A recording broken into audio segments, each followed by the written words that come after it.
Lucky to have Kareem Abdul-Jabbar, the Hall of Famer, all-time leading scorer, joining us in the Man Cave. Coming up next week at 10 Eastern. That's November 3rd, 10 Eastern. HBO will be airing Kareem, Minority of One, a documentary focusing on the life and career of Kareem Abdul-Jabbar.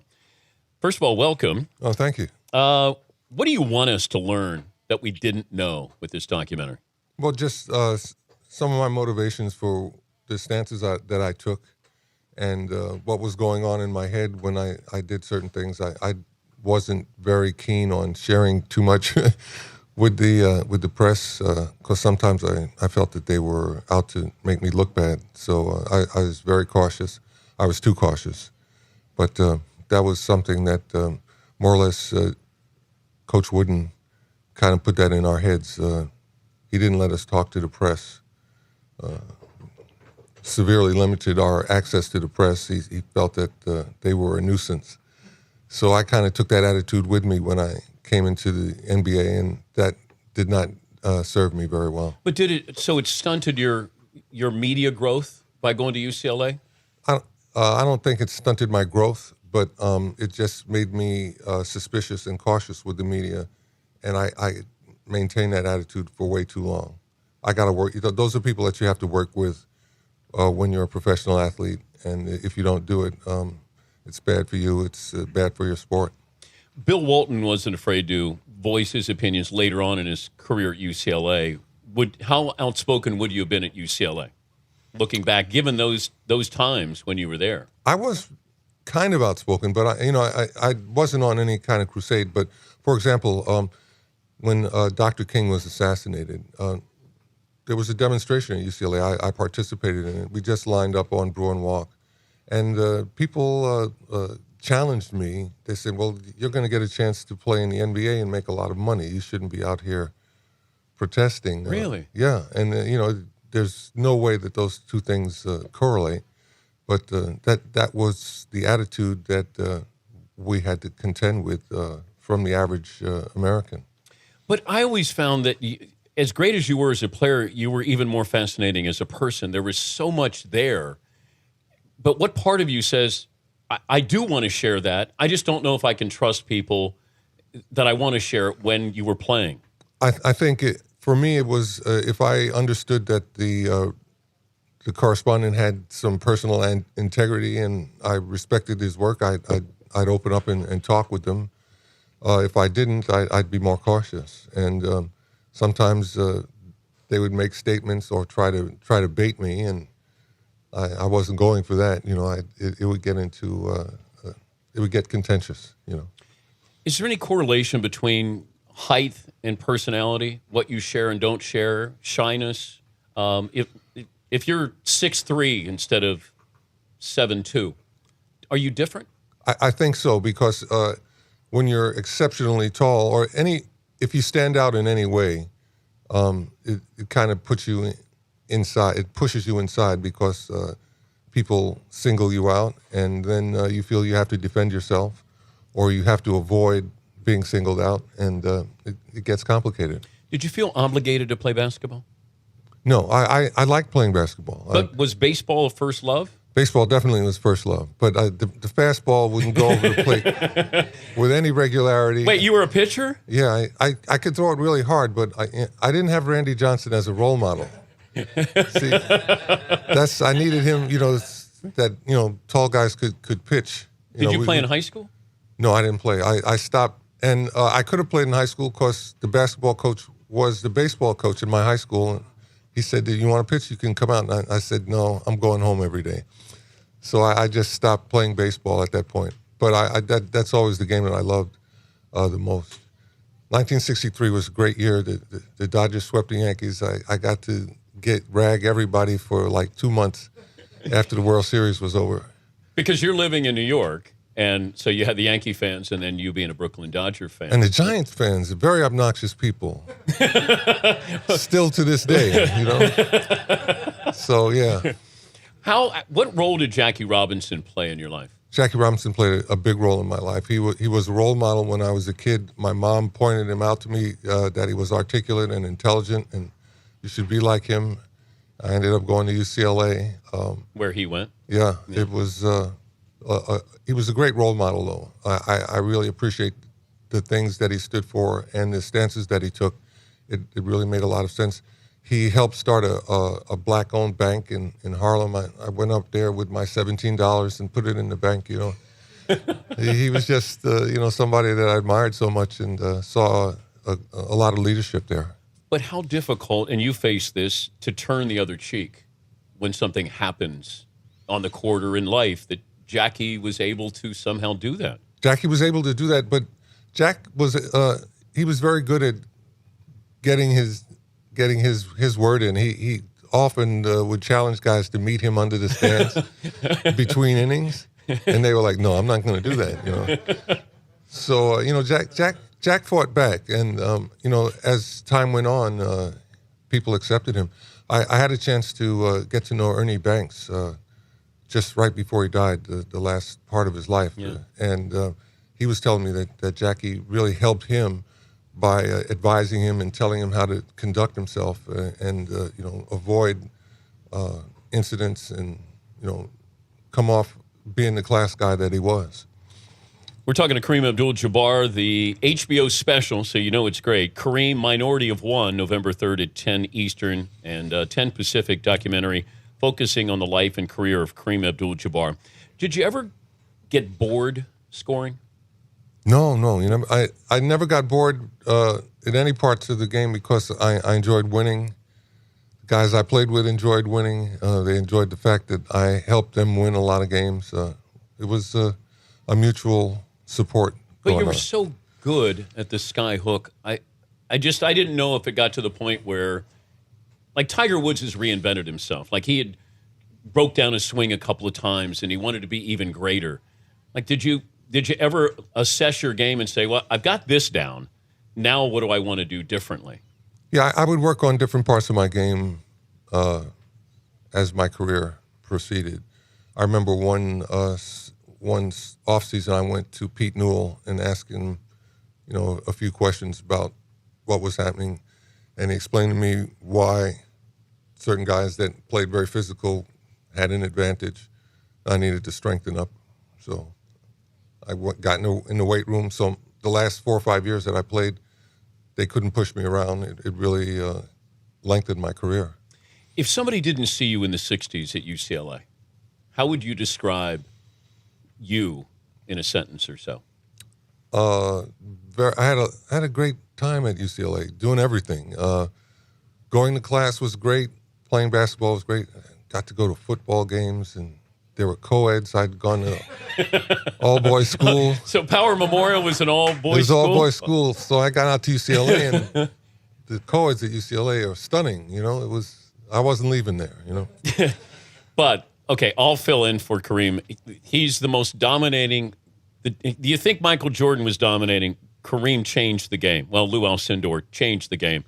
And it felt like those teams were so good, so polished, and to understand the science of basketball. How important was that Coach Wooden was teaching you something more than just play basketball?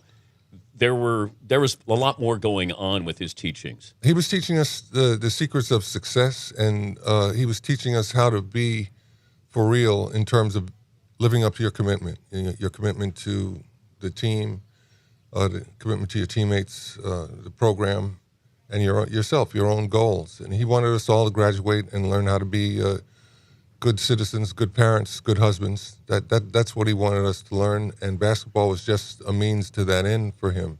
I was amazed to go to his apartment and how modest a life Coach Wooden led. And he would do his interviews out in the courtyard, and then if he thought not you were worthy, but if he liked you, he would let you inside. And this was after his wife died, Nell, and I sat in there for 3 hours. And he just was opening his scrapbook and just talking because he understood I was asking him about reserves on UCLA's team. Right. Larry Hawley. I mean, I'm throwing out Swin Nader and all these names there, and he knew that Lynn Shackelford and Kenny Heights. He knew that I loved the program, and for 3 hours he made me a sandwich, and he just talked, and part of me felt sad But then I don't know why. I don't know why I felt that way towards the latter part of his life. The sadness that you noticed was the fact that Nell had died and he was alone. That was his partner, and he really missed her. So when we would come around and distract him and talk to him about various things, he really enjoyed that. Beginning every baseball season, we get together and say, all right, who's going to do well and who isn't. He knew I was a big baseball fan, so we really enjoyed that. What were the playgrounds like back in the 60s here in New York City? Playgrounds were like basketball as a blood sport. You mentioned playing that at the Cage on West 4th Street. Yeah. It was like that more or less anywhere you played in the city. It's not like that now. It's become very very placid and calm game. All the kids just want to shoot three-pointers and talk about that. But what was it like when you showed up to play? It was get the best guys out because we have a challenge. And the guys that I played with, we played in northern Manhattan and up in Harlem, and we played in Queens and Brooklyn. We go out to the beach and play, come down to lower Manhattan and challenge people. One of the guys in my neighborhood used to make bets on the side, and if we won, he'd put $50 in our pocket. That was a lot of money in 1962, you know. Best guy you played against on the playground? Jeez. Earl Monroe. Really? Oh, yeah. New York played Philly, and the Baker League played the Rucker. So I played on the New York team. This is between my senior year in high school and my first year at UCLA. So is Earl with the Bullets then? Yeah. Or is he in college at Winston-Salem? He was in college at Winston-Salem. Okay. But he played in the Baker League for the summer. So the Baker League All-Stars played the Rucker All-Stars.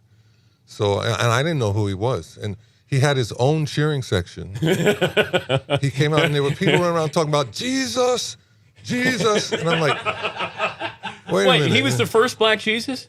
That I know of. So he comes out and he has on a white low cut and a black high top. And the game starts, and I didn't start the game. But the game starts, and he's doing all this weird stuff with the ball. He hasn't even crossed half court. And then he jumps up in the air and throws a pass with topspin. It goes 3/4 of the court, hits the ground, and catches somebody in stride that catches it and lays it up. I was like, oh. we're gonna have a game today, you know? Plus, he just had a great handle. He could handle it, and he could shoot it. Just lights out, he could shoot it. Not with the range of Stephen Curry, but he had good range and great ball handling skills. But did they want a piece of you, though? Like, there's always the guy on the playground that's trying to dunk over you. Right. You got that? Yeah, but I didn't let that happen. I was at that point. No, I kind of dealt with that. My first year playing varsity basketball, 9th grade, I got run over a couple of times, and then after that, those days were over. I saw you play Walton in Walton's first game in Dayton, Ohio, preseason, and I knew Bill was in a little like there was that learning curve when that first happened. But what did you see when you saw Walton? Here's a guy who went to UCLA, and were you seeing something different at that position?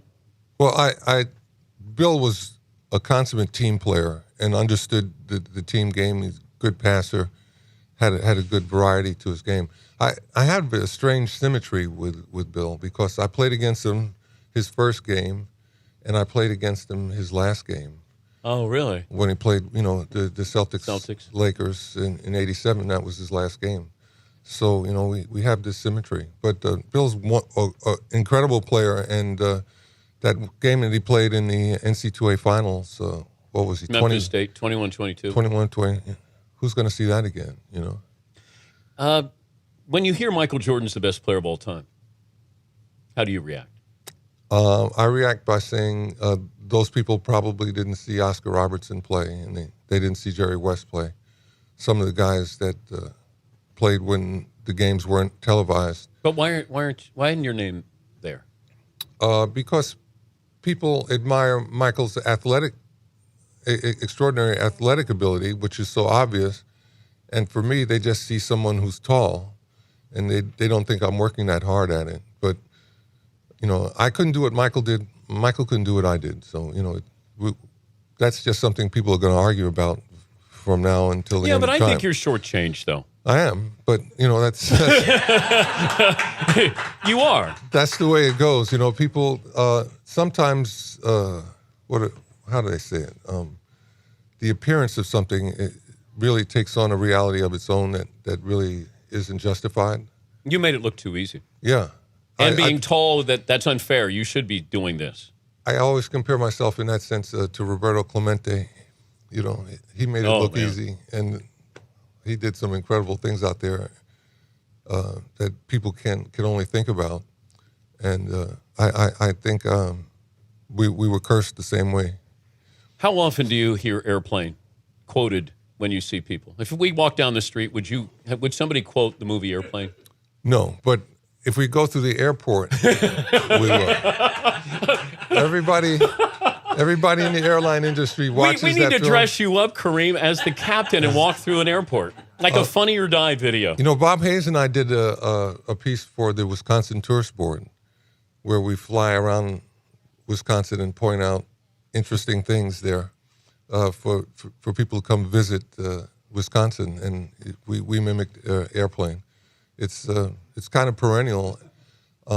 I can tell you a funny story. I was flying in Europe, I believe it was Lufthansa, and we're taxiing out to get ready to take off. And the pilot comes out and says, "Come here." And I'm like, we were all strapped in. And he said, "No, come with me." So I go into the cockpit, and it was one of those wide-body planes that had extra seats for the pilots. He said, "Come on, sit here." And they strapped me in. They said, "We're going to tell everybody that we flew with Murdoch." And so we take off, and then they let me go back to my seat. But they were thrilled about it, And stewardesses, they want to talk about it. They make jokes about it. It's more or less something that the airline industry, it's their movie. He's Kareem Abdul-Jabbar, the Hall of Famer, the greatest scorer in NBA history, 6-time NBA champ. They somehow leave that out. When they mention Jordan's 6 titles, they forget to mention that Kareem has 6 as well. November 3rd, 10 Eastern, 10 Pacific, HBO airing Kareem, Minority of One, a documentary focusing on the life and career of Kareem Abdul-Jabbar. What a life, what a career. Thanks for joining us, Kareem. It's a pleasure, Dan. I appreciate that. Thanks for having me. Thank you.